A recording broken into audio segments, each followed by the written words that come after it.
Good evening, Free Enterprise fans, Randomania fans, and welcome to this race in the Magma route between Golden Hades and BursikBadger, both racers at 1-1, so this is an elimination match.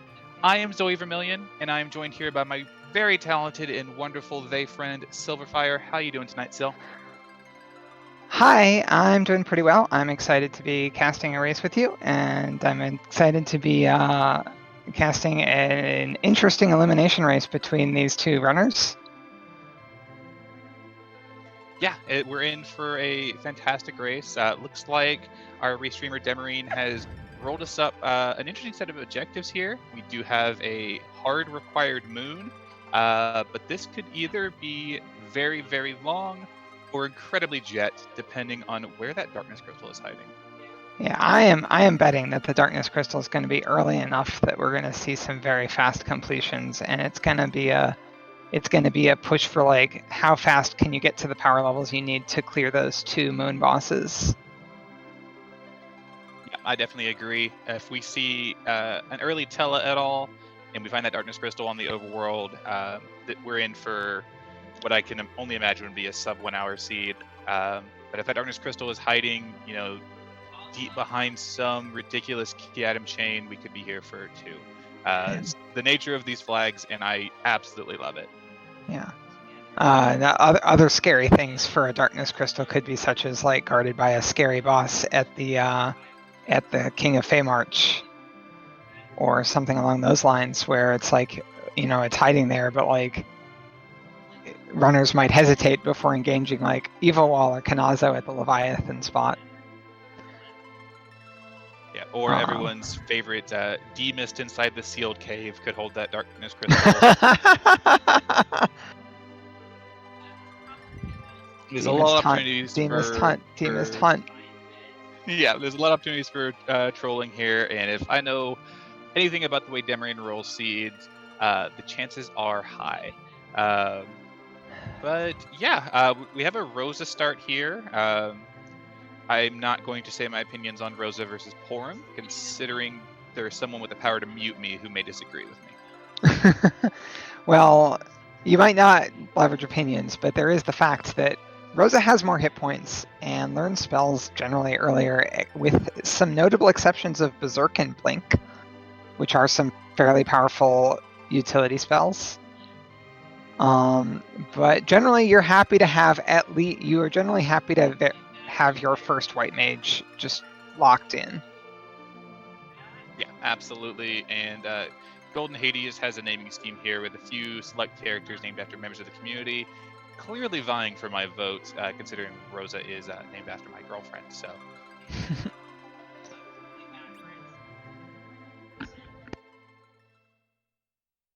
And here our runners are off. And we get to see what the starting item is. What do we say if this is a darkness crystal starting item? Go check your free character spots. Look for that Tela. But instead, we just get a pan. Pretty good accompaniment with that Yang there. He's going to potentially just hand deliver it back to his wife while she still thinks he's in the underground. So, drama on Randomania 2. I like starting the run with a loaf of bread. Yeah. All right. Yang, on the other hand, doesn't really do a lot of early damage, so our runners are probably going to be aggressively checking some character spots, trying to find a source of early damage to get through this early game. Yeah, we are playing with the free character flag on, so Mysidia, where you would get the twins, you can get two characters there. You can get one from Damsian, one from Ordeals, there, and one here in the Watery Pass, where we see Bursik going and looting. This place has a high loot curve and gives you a character, so very good early play. Ooh, very good early character with that edge spotted too. Yeah, I was saying that these players wanted an early power character. Edge is certainly it. Yeah, that edge can get you through a good chunk of your early checks by himself, assuming no super rare brood bosses. Golden Hades seeing a Tela there in the Darren Inn, having some tea with the elements. So we have our Tella. We need our darkness crystal. Looks like BursikBadger is not going to go any deeper into the watery pass, just opting to check this first room and the spot behind the waterfall. We have an Edward sighting and another edge. So we've got some full Edgewood situations going on here. Yeah, we have the true Edward in Edge, and then the fake Edward in Edward. If you don't know what I'm talking about, look up their canon names. It makes no sense. But yeah, so 2 edges available here very early in the seed. If we can locate even just some long swords, that's going to go a long way to making your party just completely as Romus ready. Goldenhades actually, interestingly, picking up just a couple vampires to get through some of these early boss fights. Not a purchase I usually see, but I definitely like it. I've started to actually incorporate that play. I typically do it when I have less powerful characters, like if I don't have an edge, but you know, you have Likewise. a Rosa that aren't going to be doing too much damage early on, so if you want to minimize the amount of time you're spending in boss fights, having them throw out a couple vampires on, say, Antline or the Fabul defense can get you through them much quicker. Yep. Goldenhades picking up that second copy of Edge himself.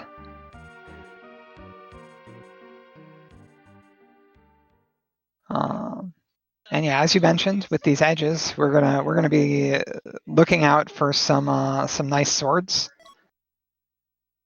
Haven't really spotted any yet. Bursik picks up a cane from Dempsey Castle there.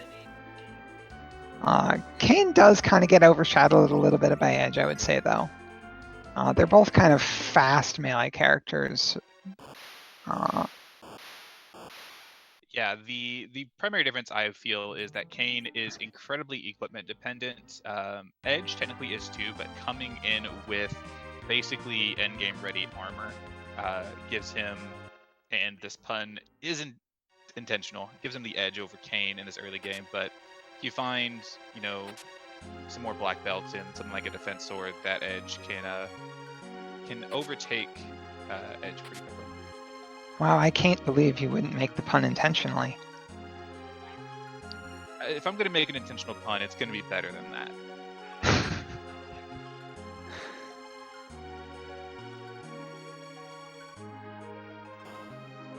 So we've got BursikBadger here, diving into Antline, doing some looting, getting just completely hecked by the sparse. There's hardly been a chest with anything in it.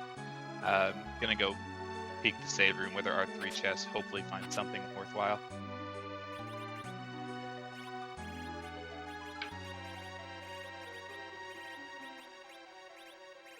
At some point, we did pick up that ninja shirt, which, you know, generally the early game, I would say the black belt shirt's favored, but that ninja shirt is a very powerful defensive item and does also have some agility, so it's not exactly bad as an offensive item either.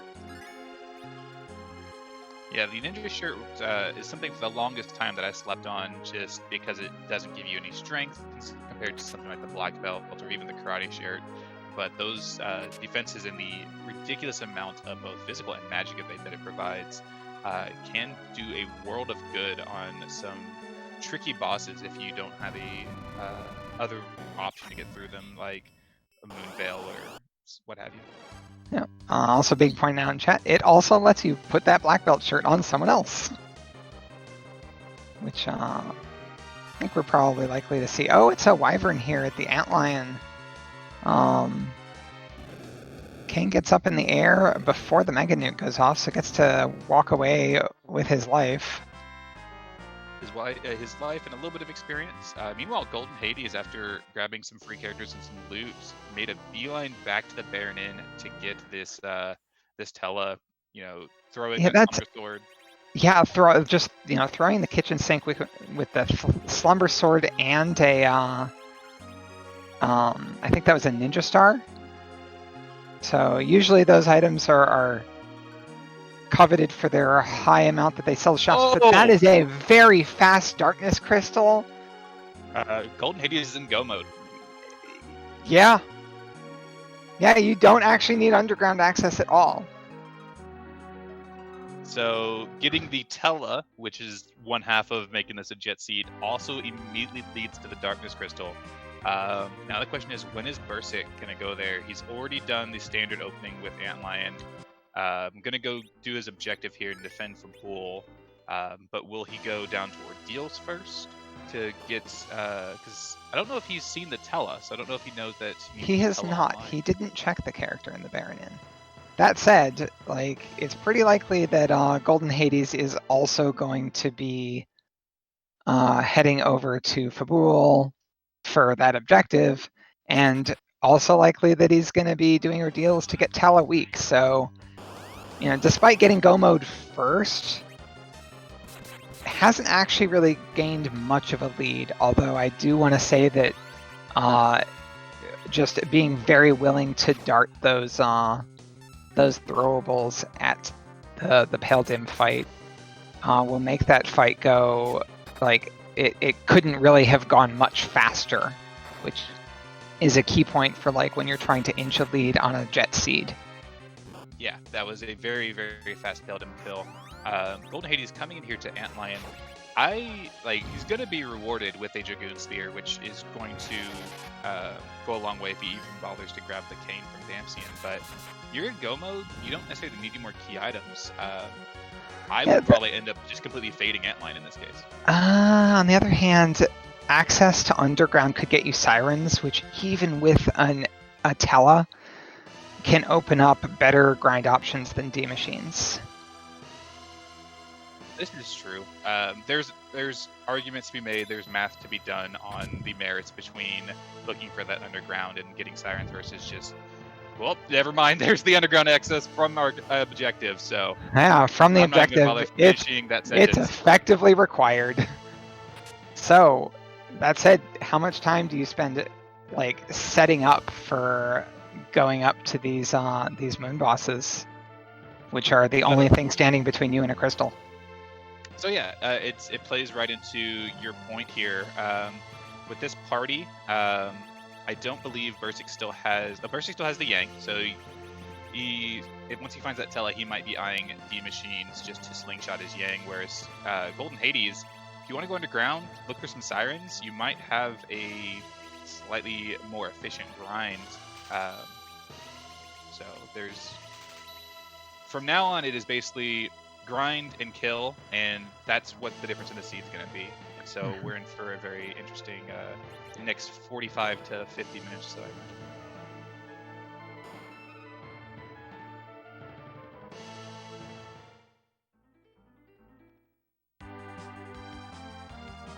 I think one of the interesting things here is that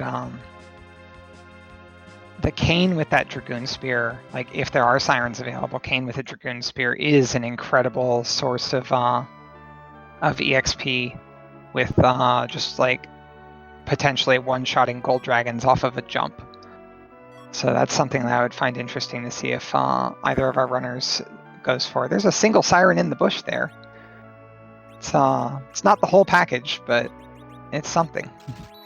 Yeah, but to your point there with the Dragoon Spear, yeah, makes quick work of both eggs and King reuse. If you can fly in some hourglasses, I would feel way more comfortable with the King reuse. Otherwise, if you just set up Cane to have your first turn and full day, you can just mow through as many Sirens as you can afford. Moonblaze Wolf in chat pointing out, though, that BursikBadger doesn't have the Darkness Crystal yet, just got the Magma Key. Could actually get rabbit holed by the Underground access and waste a lot of time. You know, yeah, you're getting rabbit holed by the, quote, free turn-ins of turning in your pan. It appears that might be what's about to happen. Yeah, the least suspicious rabbit hole is right. Like, you have a pan and a free items at Feymarch. Like, it's hard to, like, do something else when you have those 4 effectively free spots, or at least we usually think of them as free. We're going to find out that 3 minutes may not, in fact, be free. Yeah, it's this seed is playing counter to one of the core tenets of free enterprise, which is check your freebies. Don't check your freebies this seed. Just go to Baron Inn.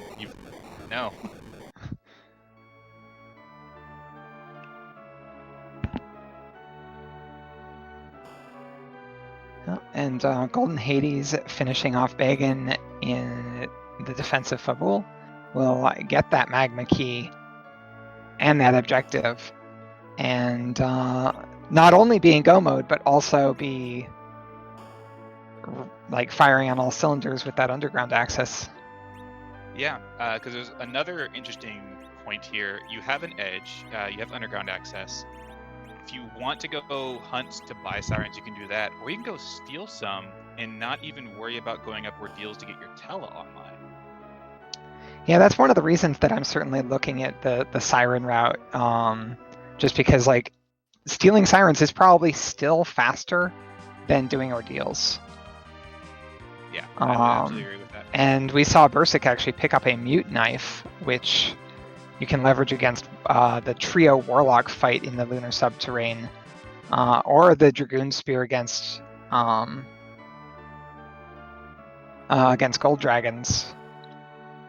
Like there's options available, and you even have like the right weapons to make them go super fast, even without a telecasting weak to speed things up. And we've got a fire investigator for our job dwarf. Yep. I think if Bursik is down here primarily to check the pan, check the shops, check the Feymarch chest, the best case scenario is finding something like a Baron key to kind of guide him back to Baron to do that Baron in. If he ends up down some other rabbit holes like a Twin Harp or an Earth Crystal, this could get out of hand. Yeah, I find Baron in like an odd thing to skip for any extended period of time. Like it's right there, it's fairly quick, even though it is technically two fights, but the first one goes so quickly that it might as well just be one fight. But we'll see. He is also still opening boxes, and that's another thing that can cost a surprising amount of time is opening boxes. Like you're spending like a few seconds for every treasure chest you're opening. And we're in this kind of jet seed where a few seconds can be the deciding factor. Yeah, and we've got Rubicant on the first boss spot in Mount Ordeals. Was it a bridge? Let me show you how.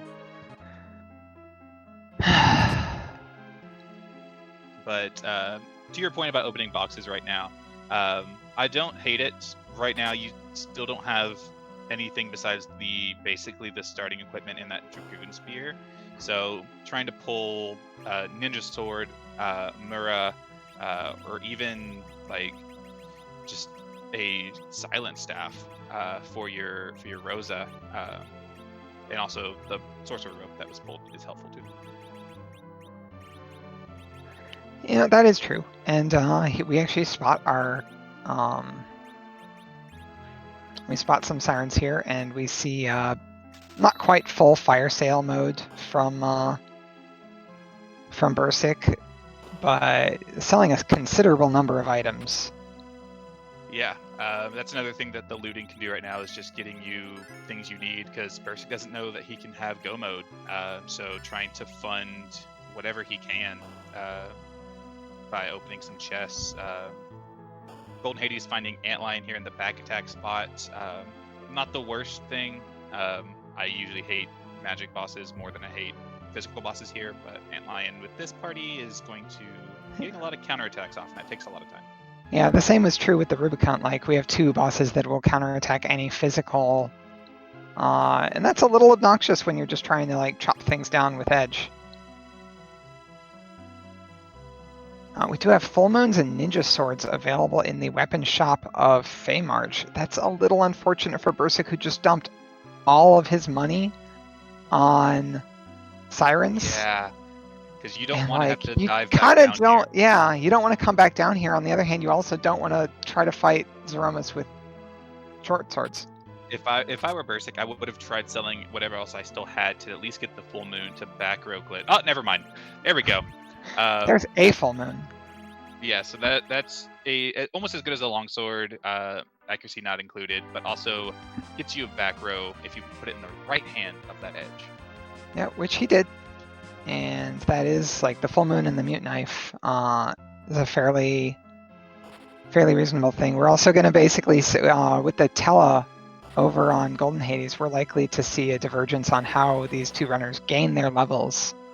Because, the upgrading Tela is a strong indicator that we're going to see some D machines from Golden Hades, whereas the Pack of Sirens from Bursik, and I wouldn't be surprised if he gets that Darkness Crystal before doing Ordeals. Yeah.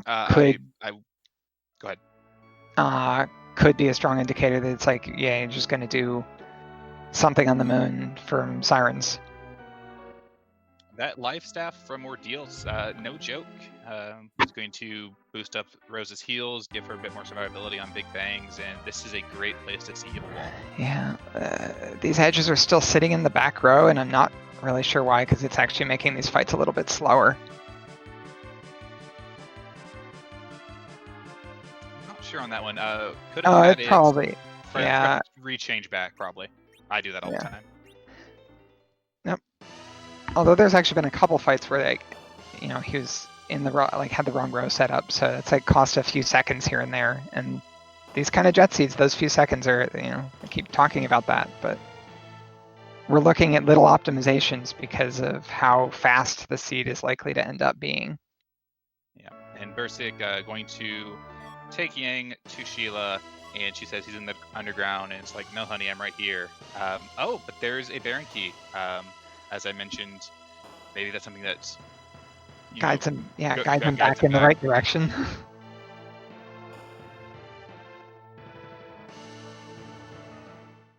But Golden Hades has that Tela online, has the Darkness Crystal in hand.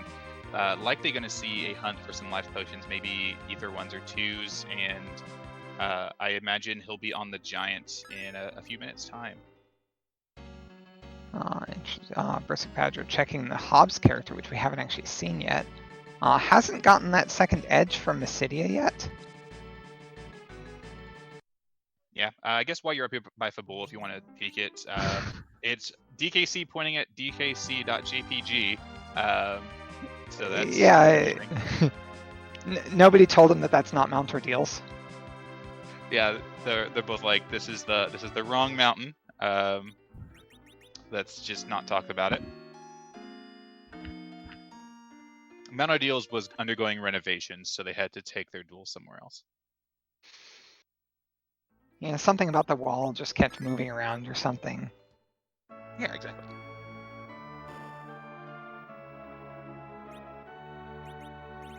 Bursik is landing in front of Baron, going to check the shops. I'm not sure what he's setting up to buy there, but we'll be going to Baron Inn, see that Tela, and I can't imagine seeing a Tela there that you're going to remotely fade this at all. Yeah, although actually, as I mentioned in my position, I would actually strongly consider not taking the Tela here. At this point, I would still take the Tela, just, if anything, to have exit without having to purchase the exit that he just passed up on in the Baron Inn, or the Baron item shop.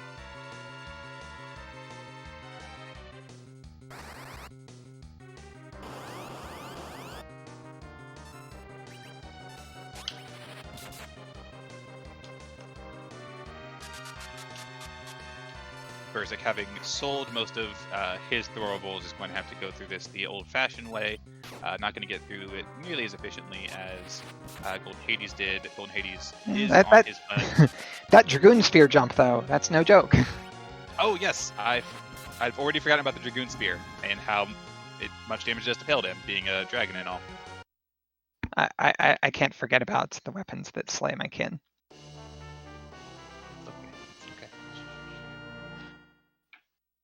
Well, now BursikBadger is officially in go mode as well. Golden Hades found some Ether 2s. I believe has already found life potions, so looks like landing in front of Baron. Yep, going to set up the minute for the D machine grind. If you've not seen this minute before and you've seen older FE seeds, this is going to look different. And this is a result of the E Can't Run flag, which, if I remember correctly, was put into this tournament by the TOs to try and reduce the viability of the D machine grind, and that just caused our team to find more interesting ways. And I believe one of them is actually on tracker tonight. It does make it a little longer to set up the D machine. It does make it a little bit longer to set up the D machine fight, which I do consider a knock against that, but it's still more than viable. And in this case, it's actually going to produce a battle of leveling strats, as I think one of the major differences between these two runners is going to just be that how they get their experience.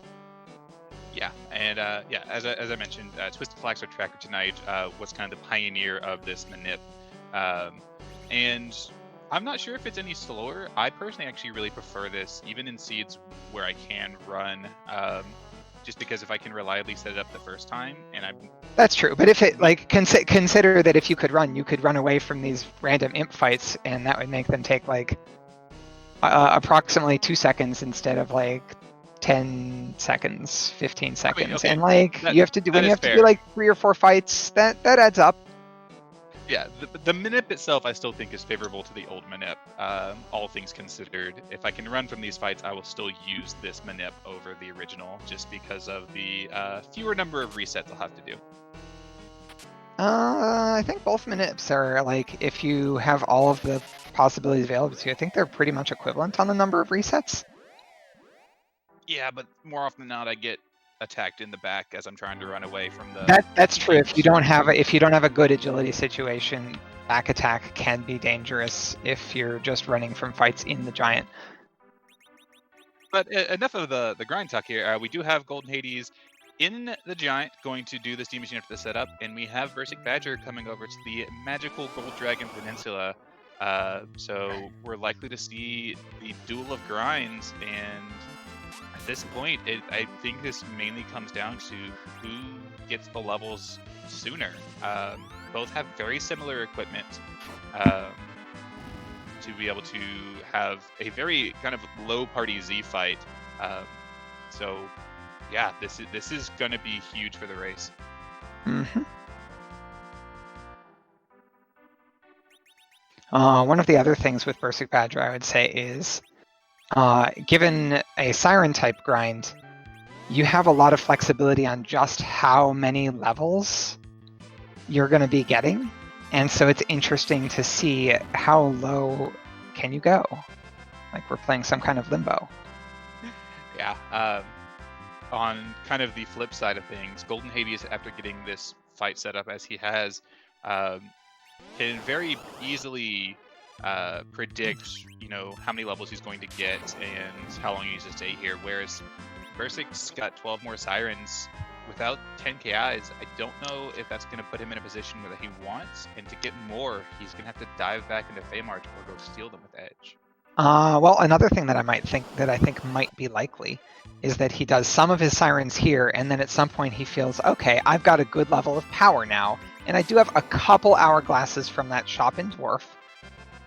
I will take the remaining Sirens and do the rest on Gold Dragons, where you can reliably get 90,000 XP in a fight. And at that point, the Cane will have more strength and probably be one-shotting or close to it with the jump on the Gold Dragons. Very, very true. And if Bursik times everything correctly, you can get double life glitches off of jump. It's probably my least favorite way of trying to get doubles, but it can happen. And Bursik is a good player, so I wouldn't be surprised if he can pull it off. It's tricky, and I think it also requires buffering that the life potions against some other action, which is hard to do if you're also using hourglasses to halt the. If you're also using hourglasses to halt the dragons. It's certainly possible, but it's hard.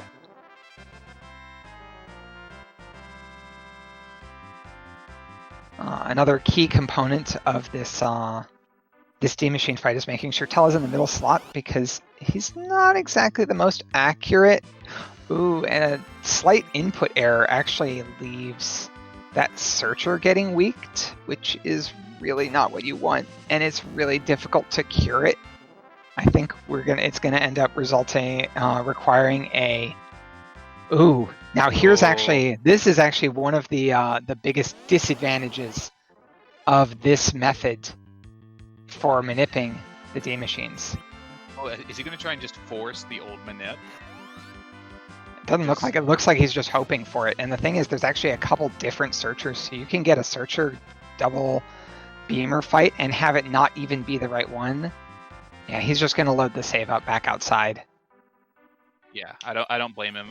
When I first did D machine on this flag set, I brute forced the old D machine chart, and I was fortunate that it only took me 3 attempts, but it's not being able to run. You have to effectively just get one of those nice perfect spots to get.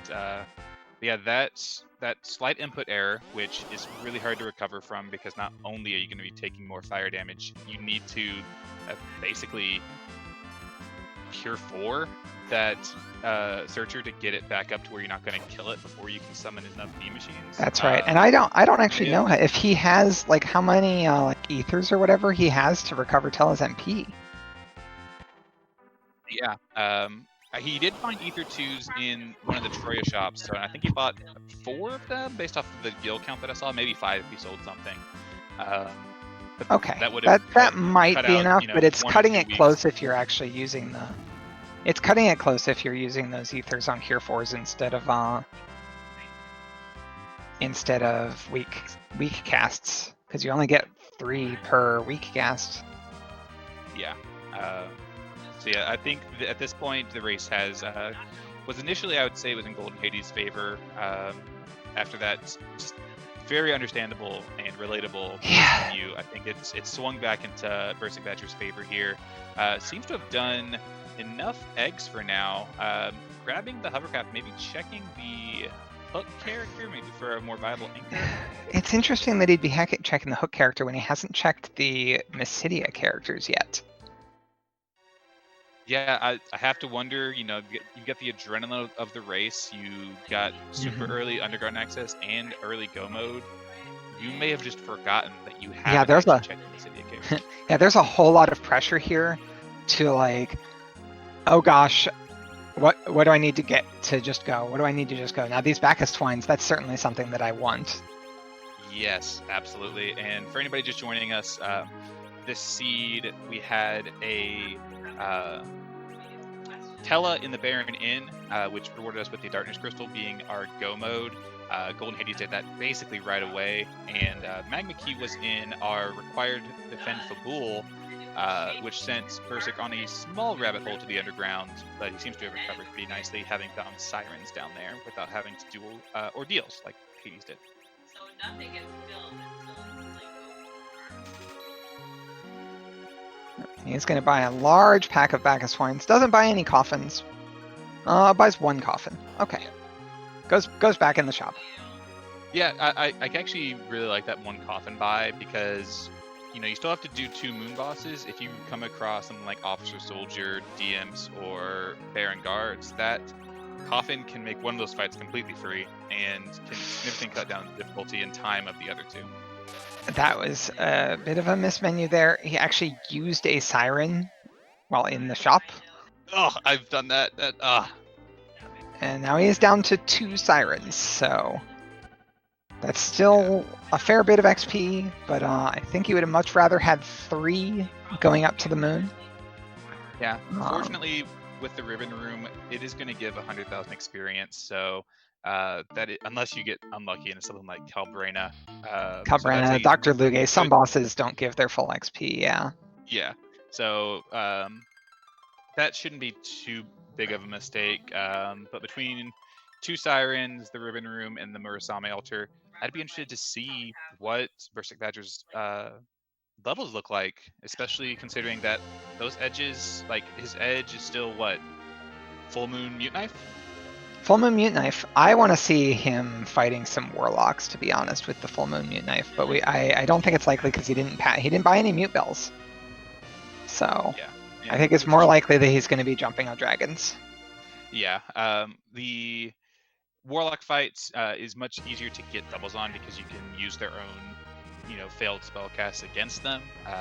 So they might be a slightly higher experience option, but yeah, hasn't bought mute bells, so I don't foresee that coming at any point. They are also marginally easier to one-shot with Edge than the jumping Dragoon Spear for one-shotting a Gold Dragon. I don't think Also that that'll happen with the strength gear that we have available to us right now. Yeah. So this is usually my primary worry, and the peril of a Jet Seed is, yeah, we've got gun mode and we've had it for a while, but how are you gonna kill Z? How are you gonna kill how are you gonna kill the bosses? Either. Yeah.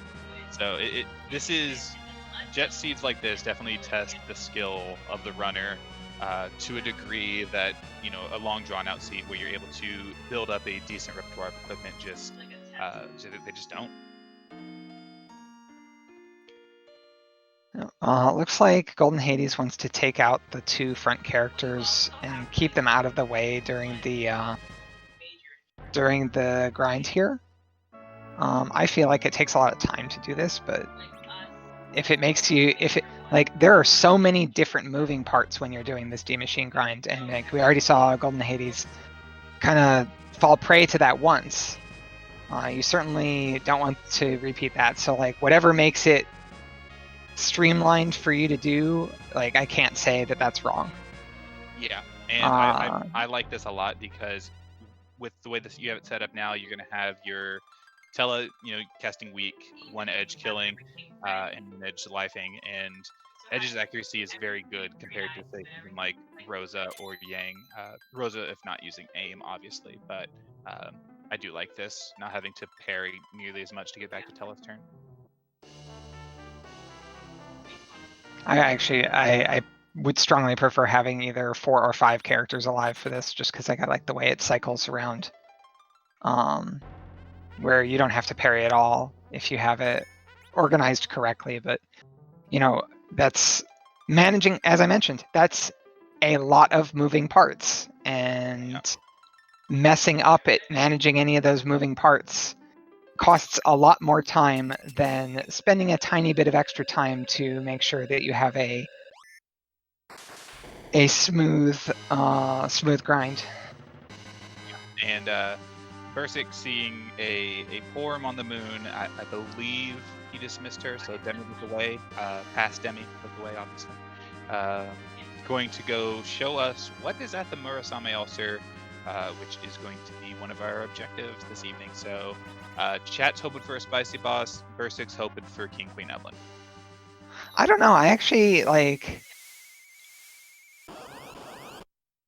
It's interesting to say hoping for like a weak boss here, because a challenging boss that he handles well could provide an advantage over as an opponent that a complete freebie would not. Right? This is exactly what you're referring to. This is a normally challenging boss, but we have a mute knife. This is going to be fairly rudimentary. Going to throw up a couple star veils, so Asura's spells bounce back at his party, and then the mute knife on Edge should tear through most of Asura's.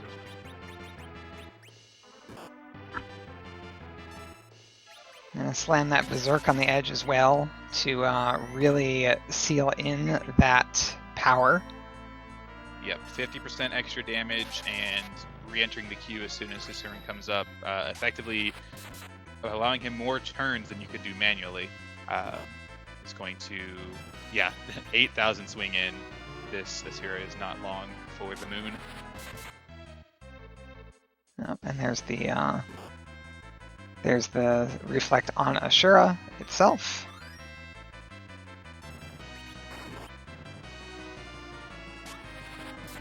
And at this point, you're mostly just worried about the counterattack damage. Not really worried anymore after it dies, though. So basically, just 4 swigs from Edge ends that fight. Yep, and that is the objective number 3 lit up for BursikBadger. Finding an X-Cal, that's going to go a long way to doing some dart damage maybe on this Ribbon Room fight. And remembering to take down that Tello right at the end there so that his agility stays as low as possible for anchoring. I'm sure you probably have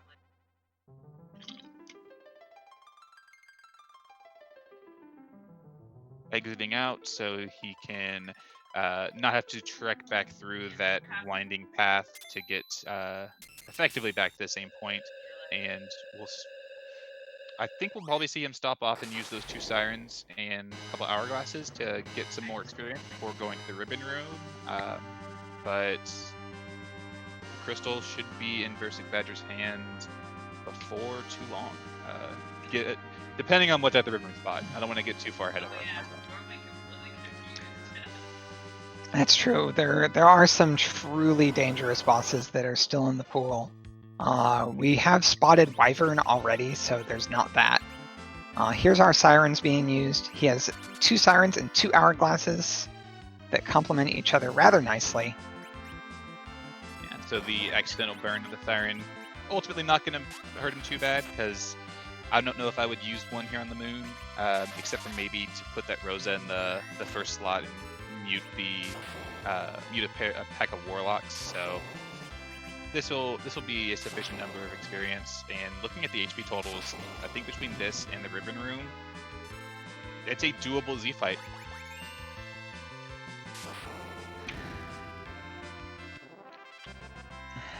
And that Dragoon Spear slicing away at those dragons' lives.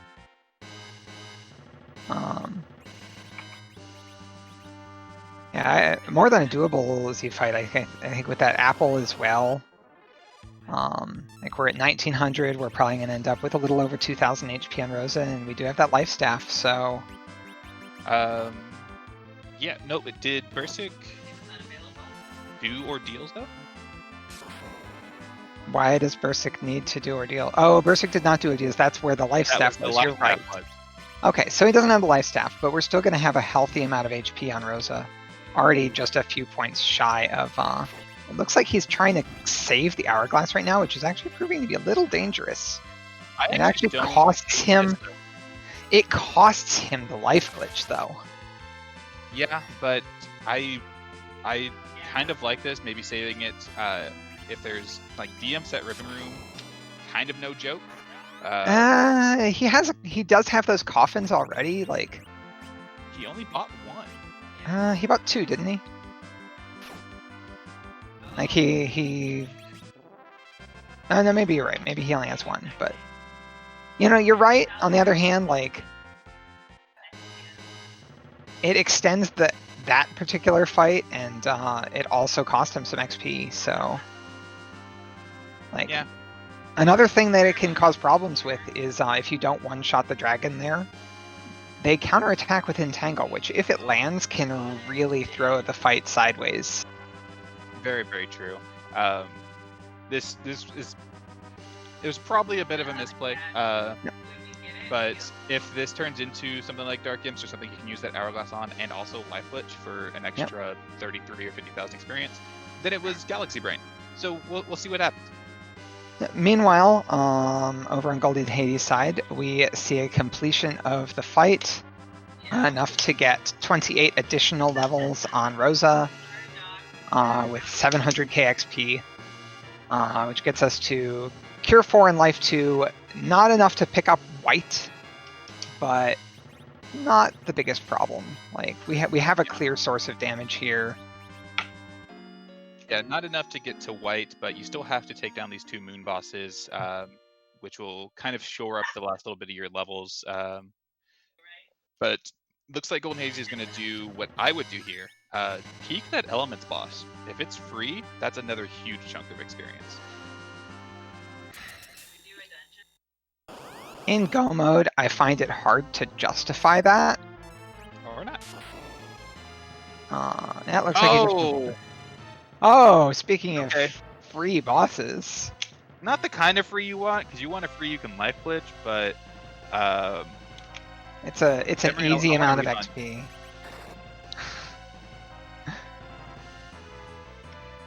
Look, I finally got a chance to be in the comms booth with Syl, and Demi rolls a seed that's going to be over before I get a chance to really enjoy it.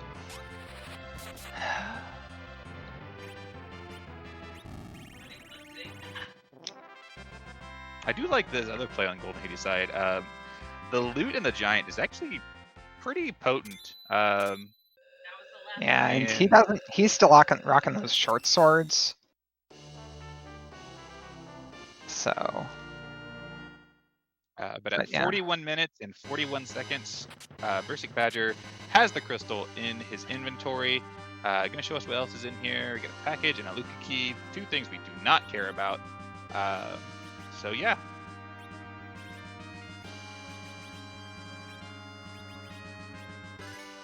This equipment though. Protecting all of that gear, which is fairly sparse, but got some real HP on Rosa at this point. Like, I think that we'll be okay. Yep. But I'm seeing some flags here in chat. They've got what looks like a Z and a question mark. Like, I always wonder because I'm in the booth and, you know, my name is Zoe. I don't know if they're talking about me, but focus on the runners, y'all. Don't focus on me. You know, I think that chat is like trying to ask us a question or something, or like maybe they want us to ask them a question.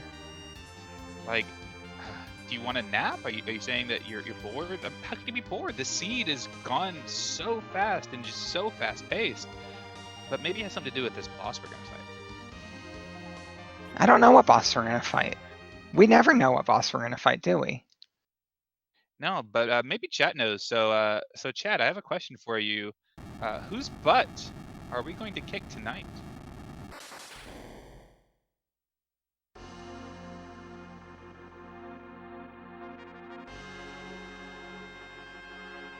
Golden Hades continuing to check for more loot, which you know, the longer you spend getting ready, when you're already in go mode, the more potential that your opponent gets ahead of you, and that's exactly what's basically happened here. Yeah, Golden Hades kind of doing the following the same pitfall I normally do in my races, which is I don't feel comfortable fighting Z, then you go open up a bunch more boxes, and then by the time I make it to my Z fight, my opponent's done. And could I have done it? Maybe, but the stress, especially with this elimination match, you don't want to take the wipe. You want to maybe be sneaky, find a Masa here or a Power Robe that might put you over the top a bit. And we have some FF5 love here. Oh, I love this boss in FF5. This is a great boss in FF5, and this is a fantastic sprite. I personally don't know if this is a Scala or a board sprite, but either way, Shirayumas, not quite the ultimate boss we're looking for here, but should put up a valiant challenge nonetheless. Scala answering our question and indicating that it is her that put this sprite in. Yep, we have over 450 sprites at this point, and a vast majority of them done by the wonderful Scala Kitty. So if you appreciate the sprite work and the question we get to ask every time we do one of these races, make sure you give shoutouts to the wonderful Scala Kitty. Golden Hades did find a defense sword there, but doesn't have the cane, so...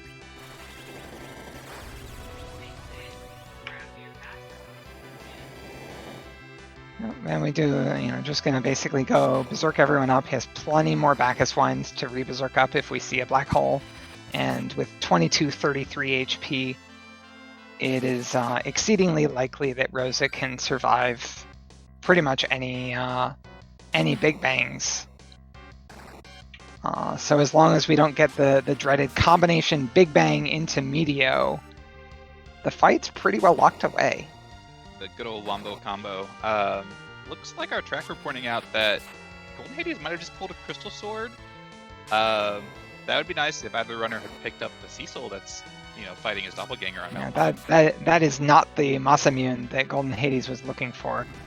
Because you can't even throw it. Like, you can't even throw it. An X-Cal would have been wonderful. And granted, we know that he'll get an X-Cal from the moon. Yeah, with 2200 HP, Rosa, as you said, will survive the majority of big bangs unless you get a very, very annoying high roll. So if she goes down and we don't get a good timed black hole, this could go off the rails very quickly. But things seem to be fairly under control as it is.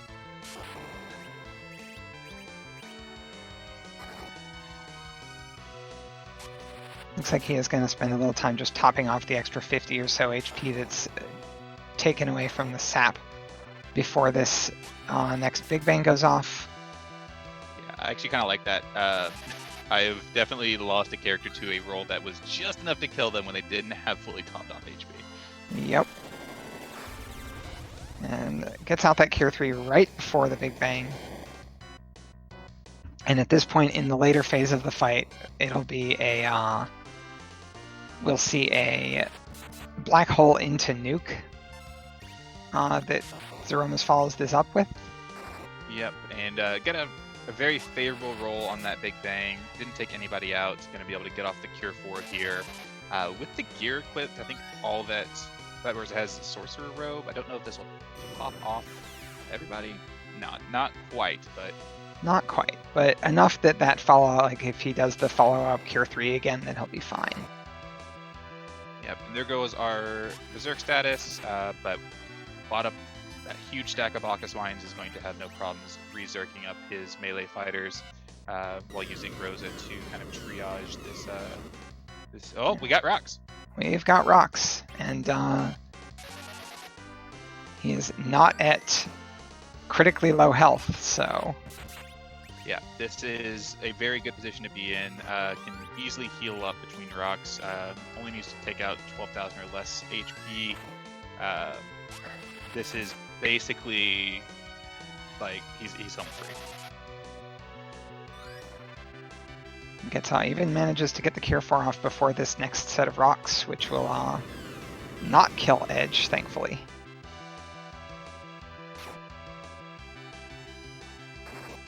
And Edge dodged anyway. Yeah, that's that ninja shirt for you. Yeah, one more hit should do it, I think. Nope, one more. I can't count, apparently. Yep, and down goes Shinryu. And with that, BursikBadger moves to 2-1 in the Magma route. Will be advancing to the second table play-in. Golden Hades joins me in team 1 and 2, but BursikBadger's official Discord race bot time, 48 minutes, 45 seconds. It feels like we just got here. Sub 50 is an impressive time. Yeah, that is no joke. Sub 50 in this flag set. You have to get the objectives to fall right, the key items to fall right, and then you have to execute it. And this was executed beautifully. The small rabbit hole down to the underground led him to the sirens. So ultimately, probably worked in his favor. But huge GGs to Bursik. And we'll see if we can get him here for an interview in a few, as Golden Hades is now diving into the lunar subterrane to clean up his objectives.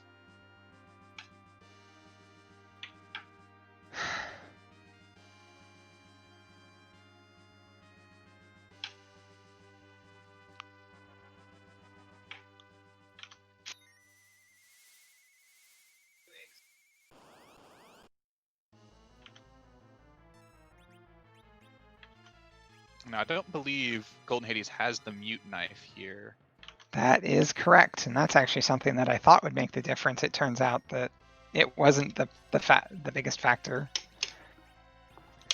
Welcome in, and congratulations, BursikBadger. Thank you. GG's, my friend. So, first of all, what did you think of getting that Magma key from Fabul, going underground, and then coming back up after checking all your freebies like you're supposed to do, and then seeing the Darkness Crystal at Baron in? I don't know if I felt behind at that point. Once I got Edge, I was tempted to just about face and go back to Baron, because Edge and Rosa together can maybe take that spot out, but having come back up and finding the Darkness Crystal after I already found Sirens in Feymarch felt pretty good. And I think I had the Dragoon Spear by then, so I was like, this is the path forward. Yeah, you found the Dragoon Spear in Antlion, which paid off pretty well. I thought it was kind of interesting because Golden Hades, basically after doing Antlion, went straight to Baron Inn, and actually got that Darkness Crystal at 6 minutes. So had the Tela, had the Darkness Crystal in hand, and just needed to, properly grind and kind of gear up his characters. So I thought that Magma Key could have led you just down this huge rabbit hole and cost you a lot of time. But I think did the Baron Key at Sheila kind of pull you back towards Baron Inn, or were you always planning on going right back there?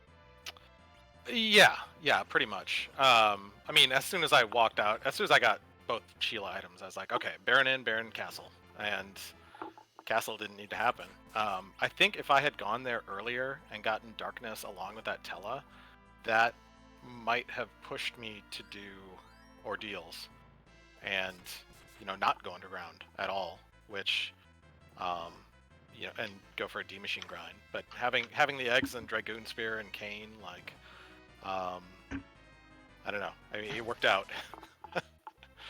Yeah, very, very safe grind. Golden Hades had a miss menu during his first attempt at the D machine grind, which set him back a couple minutes. So definitely proved that eggs was probably the safer option in this seed.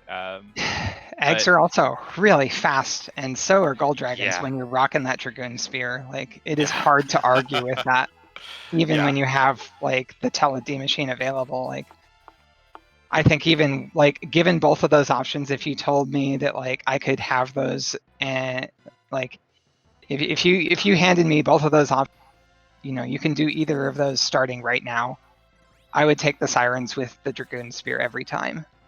Yeah, I think the only time that I wouldn't personally would be if I was slingshotting like a Rydia, a Yang, or one of the twins. But other than that, of course. I mean, yeah, if you have some kind of double XP coming, then maybe. Yeah, I personally think even then I would take the dragons over the D machines.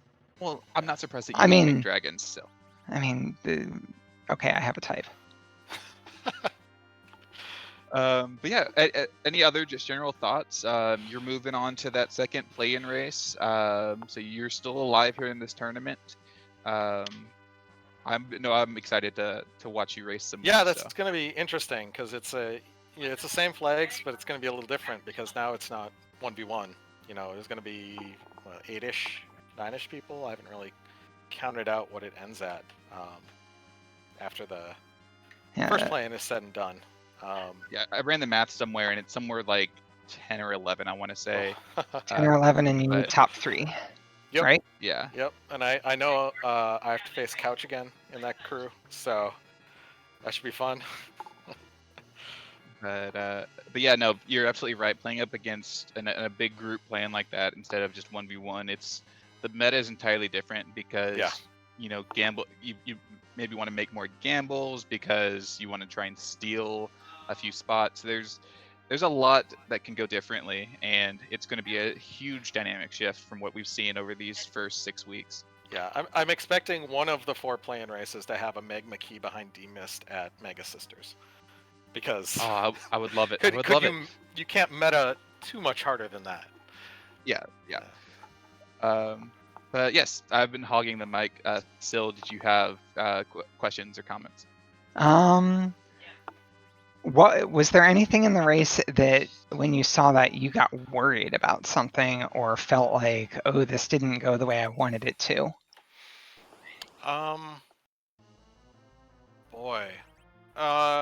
I got a little spooky when I did those 2 eggs on the moon, because the second one I'm like, oh wait, that's my last hourglass. I still if I have Dark Elf or Dark Imps or some kind of guards at Ribbon, I might want that. And I rationalized there. Yeah, I rationalized that I have to respect that I have wiped to Gold Dragons more than once in practice, and just I gotta I'd rather use that hour there, and you had a coffin or 2. Yeah, I bought a couple, I think. Don't worry, I was on your side with that play. Don't worry. Yeah. That was certainly a worrisome spot, and it did actually cost you the life glitch, but didn't cost you too much more than that. Yeah. I have not had a practice seat go that fast. That is easily the quickest seat I have played for this. Yeah, not only did you that quick go mode with the darkness crystal and effectively all of your objectives just being available with just a darkness crystal. You also had, here's an edge, here's a cane with a dragoon spear, like handed to you. Yeah. So you had the right stuff to then just step on the gas. Yeah, and there's a second edge in Mysidia. There was Okay. there's a lot that you didn't find, but ultimately, it didn't end up making a difference. But yeah, that was well played. I think my fastest practice seed has been like a 58, and you pulled this off in an elimination race. So that is like that is definitely the time that you want to pull out the There's sub a time to go 50. fast. Yeah, Oh, exactly. That's the best time to get a new PB in this flag set is when your tournament life is on the line, and keeping it up throughout what I assume is a huge amount of adrenaline and just waiting for your opponent's dot done to come in with that super fast go mode. Like, you played valiantly and well done. Thank you. And yeah, thanks to the Restream team, as always. You guys do a great job. Love being able to have the commentary, go back over it, see everybody in chat's comments, because I'm sure there's plenty to second guess in what I did too. But yeah, thanks guys. Yeah, absolutely. And we have Golden Hades here. Having obtained his crystal, is going to enter into this fight against Threemus. Definitely, like, if he's watching the race room, he knows he's eliminated, and there is a ton of respect, I know, on my end to watch a runner play out a race like this. So let's send him the best, that he has a nice and smooth Threemus fight.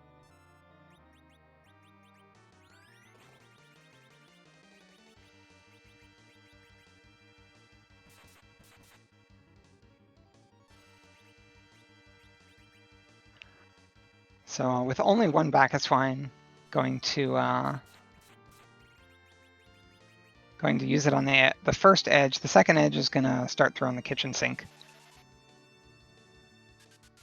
Yep, just throw everything you got, and get that Zerk up. Doesn't have a silk wave, gonna have to hard cast this slow. Yeah, actually, what's interesting is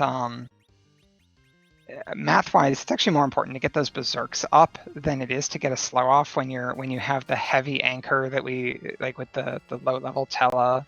Everyone else is at what we call relative agility 1. That's very true. You're absolutely right. You want to get those berserks up, but getting Z slowed down if you're maybe a bit more nervous. As long as the same character doesn't take it, because I yeah, it's like I find that risky. Slow. I find that to be risky. If those both hit Rosa, then like, oops, that might have just been your fight. Yeah, but fortunately had it land on the edge the second time, but you had the one Bacchus wine, but you do have 2 people with Berserk available. Unfortunately, one of them is about to die, but yeah, hopefully this fight can stabilize a bit with that Cure 4 queued up. Yeah, and with that life staff. Meanwhile, this Dragoon Spear finally gets used. Golden Hades never picked up the cane, so we'll get that Dragoon Spear used as some throwing ammunition. Yep, didn't get the cane, didn't get the hook from the Sylphs, which led to the Bacchus wines, but still has basically everybody that he found on the overworld here, and some D machine levels to fight this giant dragon that's also a eldritch abomination, as was the case for the majority of the Final Fantasy bosses through now, I guess.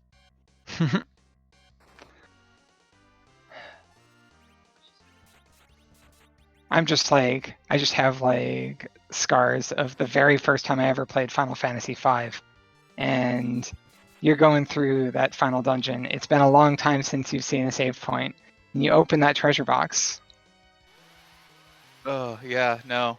Between that and then accidentally initiating the Omega fight, I've definitely got some war flashbacks from my first playthrough of Final Fantasy V. It's interesting. Actually, using the Grimoire there is more than a little bit risky. Yeah, if it was timed up, if he really wanted to get the nerf off, I can definitely see an argument to be made, but I don't know if he had waited long enough to get the nerf. He did not, and furthermore, you're not even guaranteed to get the nerf when you're using a grimoire because summons can counter with either virus or nuke. I did not know that. I knew that. So I knew the distinction that holy spells get countered with a weak, and that's why you don't use Meteo aside from the long cast time. But I didn't know that you could actually get a virus counter. I haven't looked at the boss script that closely. So it looks like he is trying to trigger that. This is the other reason that nerfing the Big Bangs is a little scary, because you... But Ouch. Fortunately, yeah. Ouch. I think he's going to be okay. Does get the nerf off. Rosa takes only 900 damage from the subsequent Big Bang. Yeah, seeing the nuke straight into the Big Bang with no ticks in betweens does mean that he got the nerf there. So that was a well-timed Stardust, if not something that I would not do. But, I've only been playing this game since March. So I also wouldn't have done it, and I've been playing this game since 2018. That gave me a heart attack, and I don't like having heart attacks on a final boss fight. Yeah, but everyone plays the game a bit differently. And Everyone plays the game a little bit differently, and it does mean that your edges won't die to a high roll Big Bang, which is kind of actually a little more likely than the Rosa dying to a Big Bang. Very true. And also at the same point, throw the kitchen sink at him. If you know that your tournament life is over, have some fun with this Z fight. Throw the kitchen sink, and that includes all your J items. Apparently it does. I had not thought of it that way. It does recast that Berserk. And we're just chipping away at the... I don't think he ever got a chance to back row either of his edges, so this second edge is just... Yep. Hasn't even seen a full moon. But we do have rocks. And we're going to get a Cure 4 after these rocks. Yep. So the fight is pretty well in the bag. Yeah, pretty home free at this point. Everyone's got a decent amount of HP with a Cure 4 queued up. We should be seeing that flash or I don't know if he has his flashbacks on because he didn't go into Feymarch. Oh, there we get the flash. Perfect. All right, that is a GG. GG's to Golden Hades. And on these flags in general, 104 is generally considered a fast time. Unfortunately for Golden Hades tonight, not fast enough this time. Yep, 104 is nothing to be disappointed in, and is definitely a time that I see on a seed and go, wow, that's impressive. So huge GG's to Golden Hades with that official time of 104.10. I'm going to check my Discord here and see if we're getting an interview.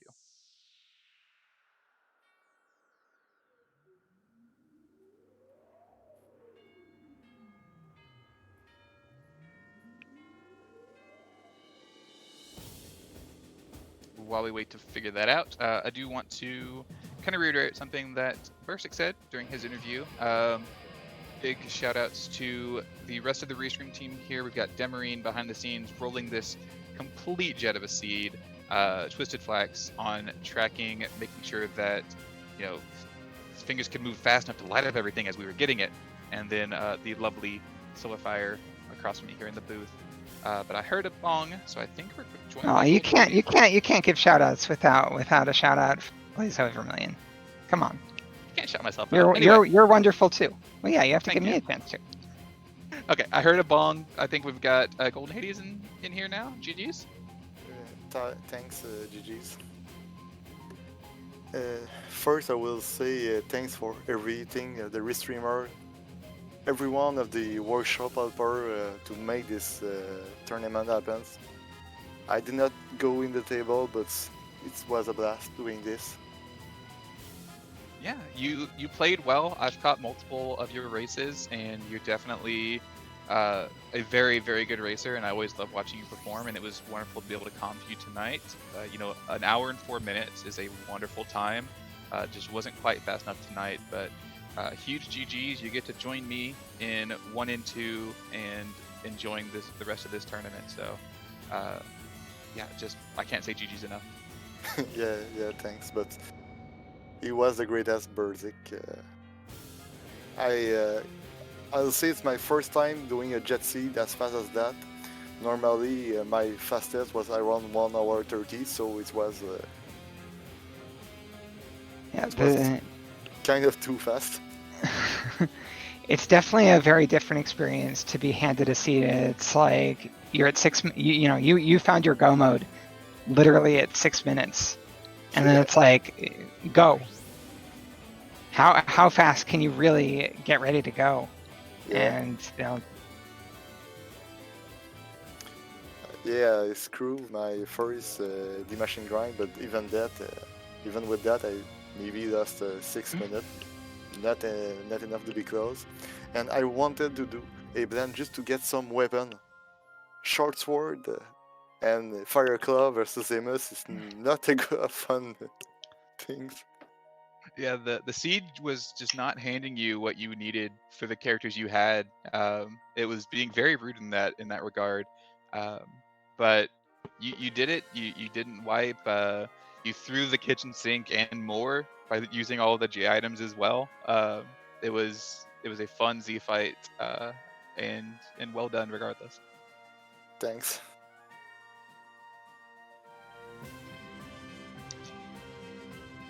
Sil, did you have any other questions or comments? So, even though you lost the race, were there any parts in the race where you felt really good about what was going on?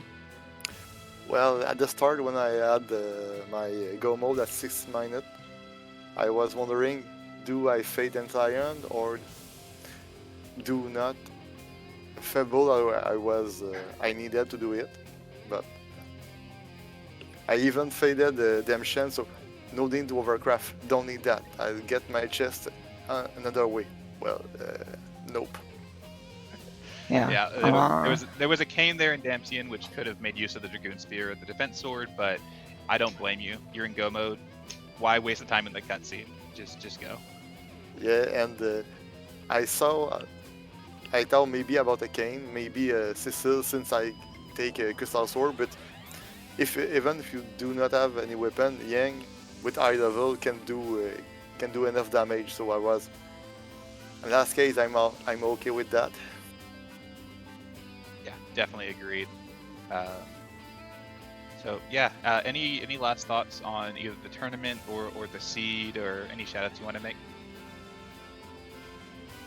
Not really. It was really fun, really a blast. I love everything about that. Maybe if it will if they ever do another 2v2 tournament, I'll be all in. I really like 2v2 mode too, but let's hope and let's watch all the games. Yeah, well, GG's again, and thank you, and shoutouts to both runners, big GG's. If you haven't followed our runners, please do. They are fantastic players of this game, and if you like watching Free Enterprise, definitely go give them a look. I'm gonna hand the mic over to Sil because I feel like I've talked way more than they have, and yeah. All right. Well, thank you, Zoe, and it's been lovely commentating with you tonight. We are going to be heading over to the Free Enterprise channel after this, which is Sheep Launcher versus Jabron TR. Thank you, everyone. It's been lovely having you watch us tonight as we, had the jet fuel in the tanks for one of our fastest runs of the whole tournament. Yep. And don't spoil this race. We're all excited, but some people do like to go back and watch the VODs once they hit YouTube or even here on Twitch. So be a good sport, don't spoil, and enjoy the next race. Have a wonderful night, everybody.